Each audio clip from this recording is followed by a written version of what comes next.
Vous êtes dans la newsroom. Bonjour, je suis Michel Troidec et vous écoutez Newsroom, le podcast des invités de la rédaction d'Ouest France. Aujourd'hui, nous recevons Régis Loisel pour La Dernière Maison, juste avant la forêt. Bonjour Régis. Bonjour. Cette bande dessinée, écrite avec Jean-Blaise Didjian, je crois que c'est lui qui a eu l'idée. Oui, au Dites-nous, départ, Régis. oui, l'idée de base vient de Jean Blaise. Et puis par la suite, moi, je me suis greffé dessus parce que j'avais beaucoup d'envie de raconter une histoire un peu très loufoque.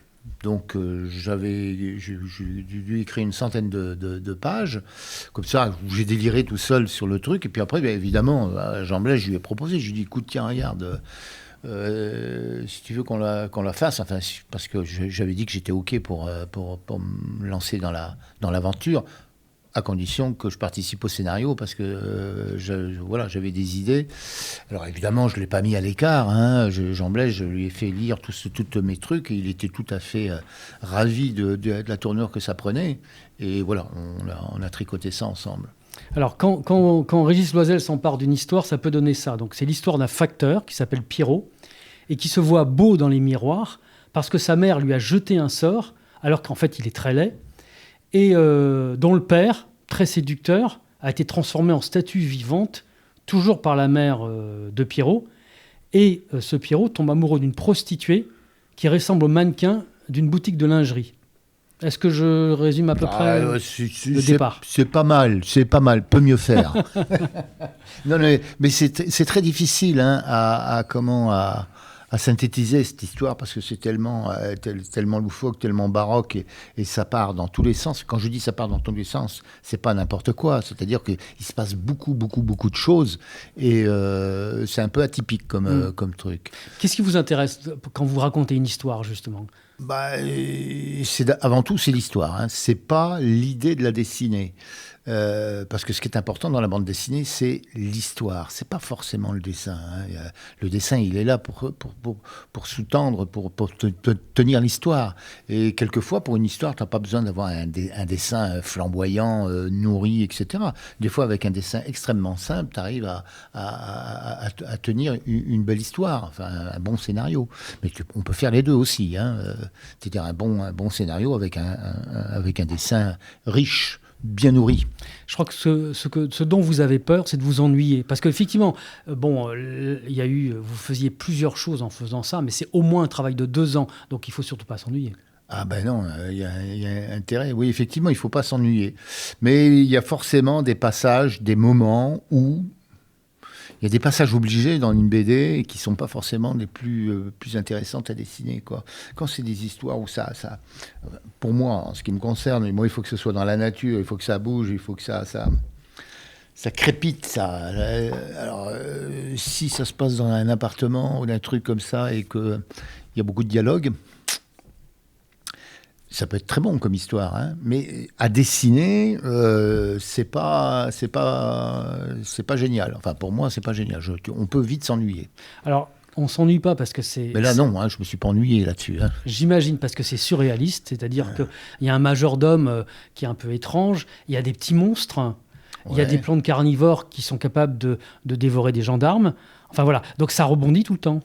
Ah, ça n'arrête pas, oui, effectivement, ça n'arrête pas. Je viens de recevoir juste à l'instant, là, tout à l'heure, pendant que vous étiez... Je viens de recevoir les commentaires de Grégoire. Grégoire étant un gars qui travaillait chez Bédélire et qui est maintenant comment on appelle ça, éditeur chez Delcourt, et qui passait chez moi, et je lui ai donné son bouquin. Mon bouquin, pardon. Et donc il l'a lu. Il m'a dit, je l'ai lu, mais... C'est un ovni, ce truc-là. Tu vois, ça part. Je suis rentré dedans, j'ai plus lâché, quoi, parce que ça n'arrête pas. Mais bon, ça ne veut pas dire que voilà. Donc.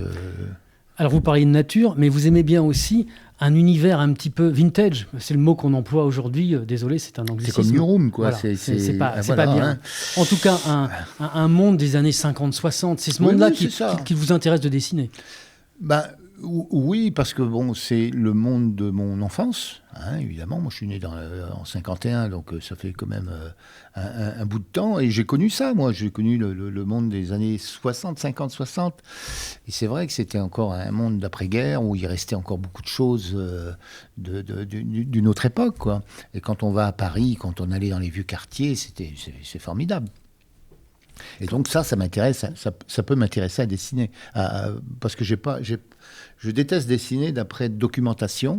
Donc je suis plus un dessinateur impressionniste, c'est-à-dire que je travaille sur l'impression de déjà vu, mais c'est pas exactement ça. Mais on s'en fout parce que les gens sont incapables de vous dire que c'est faux ou vrai en disant ah non non non non le truc là ou la deux chevaux c'est comme ça, à moins d'être un spécialiste de la deux chevaux. Mais si tu fais un à peu près de deux chevaux, tout le monde va dire deux chevaux. Voilà, et c'est ça qui m'intéresse, moi, c'est l'à peu près. Voilà, et ce qui m'amuse, moi, c'est que votre univers graphique est un mélange de vos références depuis toujours, c'est-à-dire Disney, et puis la revue Mad, qui, pour ceux qui ne connaissent pas, c'est une revue américaine satirique, un peu oui, vraiment des années 50, hein, oui, c'était une revue satirique, mais avec un dessin flamboyant, quoi. Avec des dessinateurs, ils étaient géniaux, ces gens-là. Écrire une histoire sérieuse, ça vous intéresserait pas? Non, mais j'ai écrit par exemple Un putain de salopard avec Olivier Pont, qui a un propos quand même sérieux, mais je peux pas m'empêcher, moi, il faut que ce soit bon enfant. Il y a un moment que ce soit bon enfant. Et c'est intéressant quand vous êtes dans le drame d'avoir des personnages qui sont un peu naïfs, un peu concon, hein, mais concon dans le bon sens. C'est-à-dire, bon, ah oui, il est un petit peu en dehors de la réalité. Et ça, j'aime bien ça. Enfin, j'aime bien. Donc, c'est peut-être moi aussi, en vrai, quoi. Je suis pas quelqu'un de grave. Et même si on vit une société qui est un peu alarmiste, bon, je reste malgré tout optimiste. Et vous êtes surtout connu pour une série qui fait partie de l'histoire de la BD francophone, c'est La Quête de l'Oiseau du Temps. Comment c'est né, il y a plus de 40 ans, La Quête de l'Oiseau du Temps? C'est né d'une rencontre, hein, au départ, celle de Le Tendre et de moi-même. Donc lui, il m'a rencontré, moi je l'ai rencontré, et puis du coup... on a eu envie de raconter cette histoire. Lui, il avait une idée d'histoire. Il avait le titre. Mais il avait le titre. Il avait le titre, La Quête de l'Oiseau du Temps. Alors, c'est l'histoire d'un... mais il n'avait pas l'histoire telle qu'on la connaît. Il avait un ou deux personnages, peut-être. Hein. Il avait deux personnages, mais c'est surtout le mythe qu'il avait. C'était... je crois que c'était, à l'époque, c'était Giraud qui avait donné un exercice, pas à ses élèves, mais à des gens qui étaient là, en disant, tiens, allez, pour la semaine prochaine, vous allez me faire un truc avec une tache d'encre.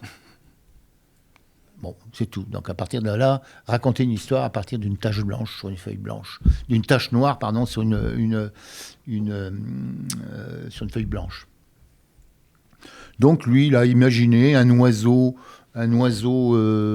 blanc qui prenait son envol. Il y avait un archer qui tirait dans l'oiseau blanc.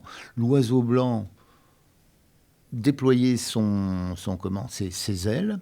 Ou plutôt, c'est un oiseau noir au départ qui décolle. Dans le blanc, il décolle, il tire, et donc il déploie ses ailes. La tache se remplit la page, oui, avec les deux yeux qui font les deux lunes, et puis les étoiles, c'est la poussière qu'il y a sur les trucs. Pendant ce temps, il y a un oiseau noir qui pond un œuf blanc, et qui, pareil, l'archer aveugle tire sur l'oiseau blanc qui prend son envol. Oui. Et là, ça fait le jour. Voilà. Okay. Donc, c'était ça. La Quête de l'Oiseau du Temps, c'était ça, au départ. Il pensait avoir deux personnages. Et voilà. Et puis, du coup, on a tricoté le truc ensemble. Voilà. Donc, il y a eu deux cycles. La quête et avant la quête. Et un troisième cycle est prévu. Alors, un tout petit cycle, je crois. On peut même pas dire un cycle, c'est un album unique, hein, je ne dis pas un one-shot, un album unique, qui va faire 86 pages et qui clôture toute l'histoire. Voilà. Jusqu'à la mort de Bragon, quoi. Donc, ouais. C'est pas un scoop, hein, mais bon, voilà. Il faut bien que le héros meure un jour, il ne peut pas être éternel. Ouais, vous aviez envie de clôturer l'histoire. Moi, oui, il y a 40 quelques années que je l'ai commencé. Puis j'avais pas envie que ce soit un autre dessinateur qui le fasse. D'accord. Parce que j'avais envie de régler ça, voilà, de faire mon petit cycle. En attendant, puisque va peut-être falloir attendre quelques mois, peut-être 2 ans pour lire la fin de La Quête de l'Oiseau du Temps. Mais en attendant, La Dernière Maison, juste avant la forêt, ça c'est disponible dans... Ça sort le 19 novembre. Alors voilà, ça peut être déstabilisant, je vous préviens. Ça déménage, ça n'arrête pas, quoi. C'est loufoque. Voilà. Et vous n'allez pas vous ennuyer. Merci Régis. Je vous en prie. Merci à vous.